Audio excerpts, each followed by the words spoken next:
శుభోదయం ప్రియమిత్రులారా, ఈ ఉదయకాల దైవ ధ్యానమునకు స్వాగతం పలుకుతూ ఉన్నాను. దేవుని పరిశుద్ధ వాక్య భాగము నుండి యెషయా ప్రవచన గ్రంథము 51వ అధ్యాయము 12వ వచనాన్ని చదువుకుని దేవుని వాక్యాన్ని ధ్యానము చేద్దాం. నేనే మిమ్ము ఓదార్చువాడను, చనిపోవు నరునికి, తృణమాత్రుడగు నరునికి ఎందుకు భయపడదు?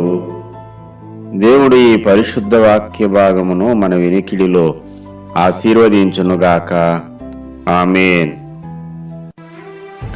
ప్రియమిత్రులారా, మన జీవితంలో ఎదురవుతున్న దుఃఖము, నిట్టూర్పు, వేదన, శ్రమ వెంబడి శ్రమ, వీటన్నిటి వల్ల అలసిపోయినటువంటి నీ మనసు, నీ ప్రాణం పలుమార్లు విసిగిపోతూ వేదనతో సొక్కి సోలిపోతూ ఉన్నటువంటి తరుణంలో మన ప్రాణానికి కలిగేటువంటి ఆ వేదనను తొలగించడానికి దేవుని వాక్యము సదా మనకు సిద్ధమై ఉంది. ఎడతెగకుండా కలుగుతున్న ఈ పోరాటాన్ని చూసి నువ్వు అలసిపోవద్దు.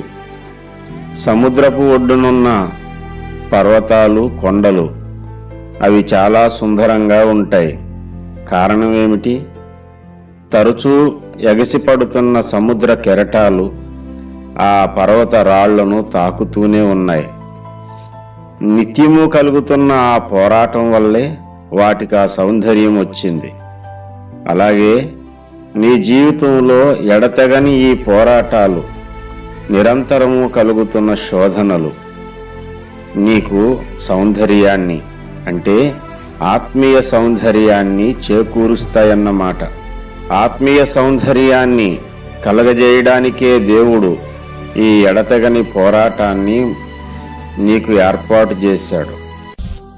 మేము ఎటుపోయినను మాకు శ్రమ కలుగుచున్నది అన్నాడు అపోస్తలుడు. పౌలు ఈ లోకాన్ని విడిచి పరదైసుకు వెళ్ళిపోయి 2000 ఏండ్లైనా ప్రతి సేవకుని నోటిలోనూ, ప్రతి సంఘములోనూ పౌలు ఈనాటికి సజీవంగానే ఉన్నాడు. కారణం, పౌలు ఎదుర్కొన్న పోరాటమే అతనిని అంత ఉన్నత స్థితికి తీసుకుని వెళ్ళింది. ప్రియమిత్రులారా, ఎడతెగకుండా కలుగుతున్న ఈ పోరాటాలను బట్టి అలసిపోతున్న నీ ప్రాణానికి ఇదిగో అలసట తీర్చడానికి దేవుడిస్తున్న వాగ్దానం ఇది. నేనే మిమ్మును ఓదార్చేవాడను, నిత్య సంతోషము వారి తలల మీద ఉంటుంది, వారు సంతోషానందము గలవారవుతారు. యెహోవా విమోచించిన వారు సంగీతనాదముతో సియోనుకు తిరిగి వస్తారు. ఇదండి ప్రభు ఇస్తున్న వాగ్దానం. ఈ రోజున్న దుఃఖము నిత్యము ఉండదు, కానీ నిత్య సంతోషాన్ని నీ తల మీద నుంచే దేవుడు ఆయన.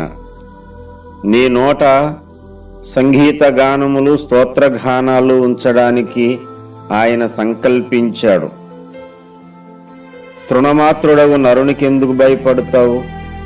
నిన్ను హింసిస్తున్న మనుషులను నీవెందుకు లక్ష్య పెడతావు? మనుషుల పెట్టు నిందకు లక్ష్య పెట్టొద్దు. తృణమాత్రులని గుర్తు చేసుకో.